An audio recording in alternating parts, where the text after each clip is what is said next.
All right, well, welcome back, everybody. So last week we brought Alicia on to come in and start looking at the strength training for this marathon progression. We started looking at how we're going to structure the strength training, having one day more compound movements, having one day more mat-based movements, one day looking at more generalized big body movements, whereas the other one's going to be a little bit more structured, tailored to specific deficits that we might have, right? So this week, I figured it'd be nice to bring her on and do a little bit of a Q&A session, really kind of looking at not necessarily this training system, but just kind of talking about strength training in general for runners. Okay, so I think the first question that a lot of people might have is why?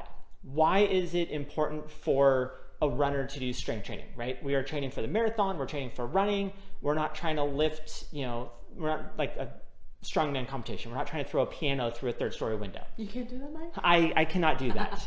I know my physique looks like I could, but it is just not happening. So the question is why? Why, as runners, should we strength train?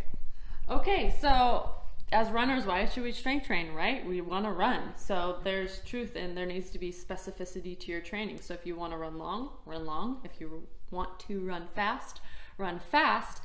But I feel like there's two kind of splits to this answer, because why strength train? Well, there's the idea of like just joint health, body health for longevity in your lifespan. And then there's strength training for performance, right? And so when we look at like training for the lifespan, running for the lifespan, right? If I'm always running forward, if I'm just moving my joints and stressing my system this way, my joints aren't as healthy, as strong, right? If I move my joints through all ranges of motion, work those muscles through a full range of motion, I'm going to have a healthier joint, a stronger joint, which is going to allow me to run more miles for longer, right? Kind of very generic answer there. But then when we look at the performance side, I feel like for me, the big difference between strength training for like the lifespan and strength training for performance, specifically when it comes to like runners, is when we look at the performance side, there's this aspect of tensility that I want to train. And we haven't gotten to that yet in our strength training program. That's still going to be a little ways off. But tensility essentially is that like health and snappiness of the tendons, and we rely on that a lot as runners. And again, easy example, the Achilles, right? There's a ton we rely on through the Achilles tendon, that snappy rubber band like aspect as we run. And if we can train that a little bit more, we'll have a better snappiness as we run.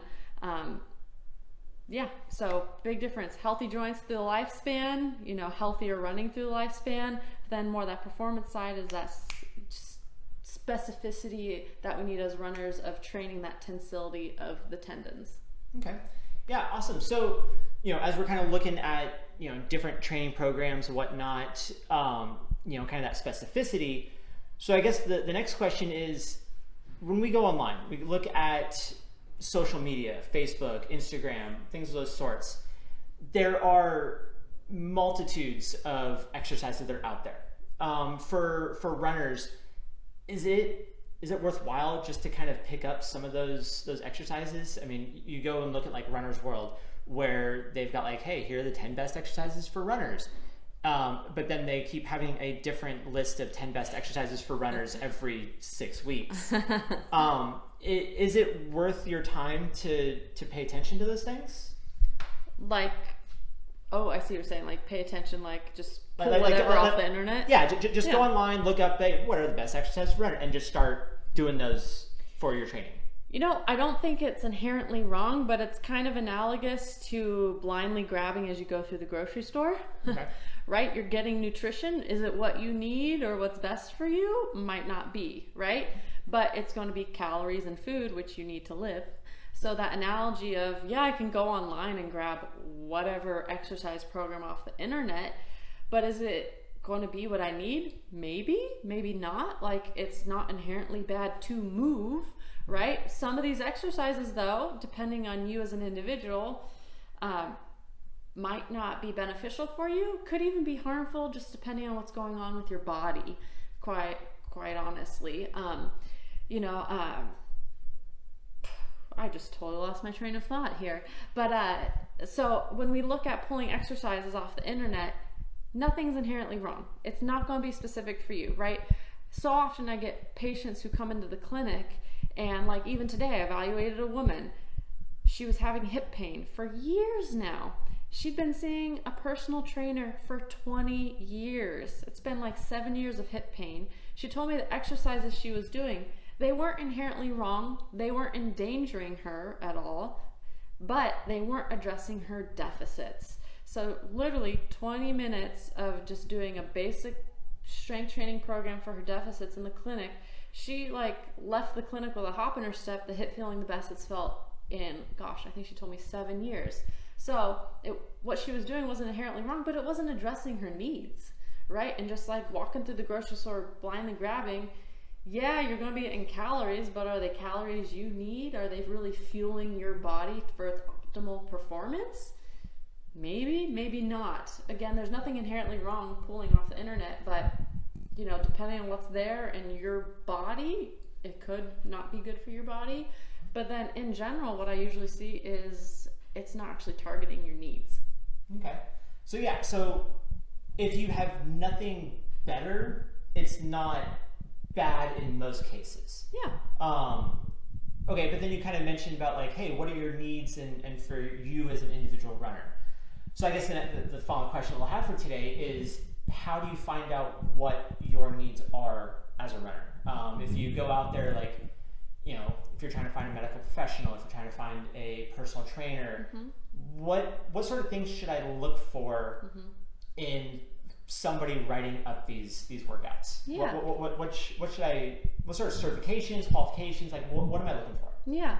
Well, if you have, you know, something that's bothering you, with the way most healthcare is structured nowadays, you go to your primary care provider and they will refer you out. If you're having like an injury, they'll usually refer you to imaging and then an orthopedic doctor or sports medicine doctor. Realize that orthopods and sports medicine doctors, they're trained to look at more the statics or like the non-functioning aspect, like is that joint injured? Is that muscle injured?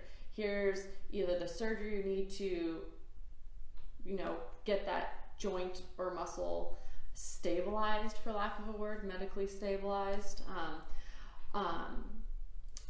If it, you know, it's a sports med doc, they might say, hey, try a couple of these exercises, it looks like this happened. I would recommend in the healthcare system now, if you're having like a certain nagging little injury or something, you're curious on where to really address your functional deficits, you need to go to the healthcare provider that's been trained to treat function, and that's a physical therapist.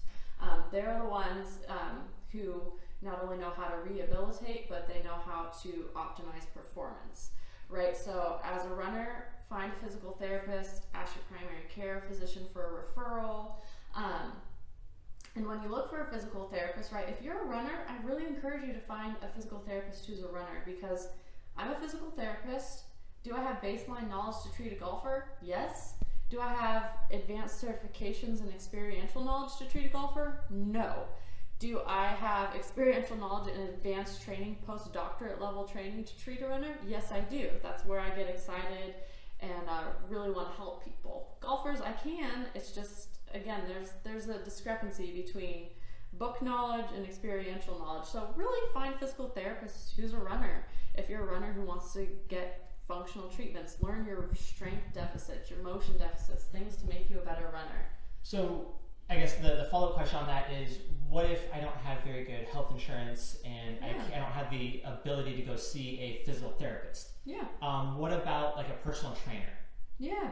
Are there personal trainers that you would feel confident sending, you know, people that you know that are runners to do some of this stuff? That's the difficult thing with personal trainers, is it's really not a standardized certification at all. So if someone says they're a personal trainer, they could have taken like a weekend course, which is very different from a personal trainer who has a bachelor's degree in some sort of kinesiology or human biology with a CSCS, which is a certified strength and conditioning specialist. So obviously that person who took a weekend course is not going to have the level of knowledge and skill that someone with a bachelor's and a CS certification is going to have. As a physical therapist, if my patients are looking for a personal trainer to continue with, or just they just need someone to train them and establish like a good program for them, that's what I look for, is the bachelor's degree and the CS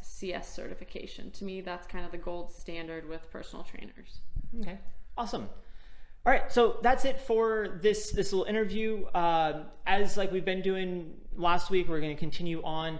I'm going to start posting the workouts here at the end of this video with a list of what the workouts was this week for the strength training, as well as a couple of quick clips to show like what the exercises are. Moving forward, I'm going to try and get a little bit better and have a little bit more standalone videos so that you guys have a little bit more to work off of and to see specifically what we're doing in the weight room to work on some of these deficits that we have. So, all right, that's it for today. Until next time, happy running. Bye. Bye.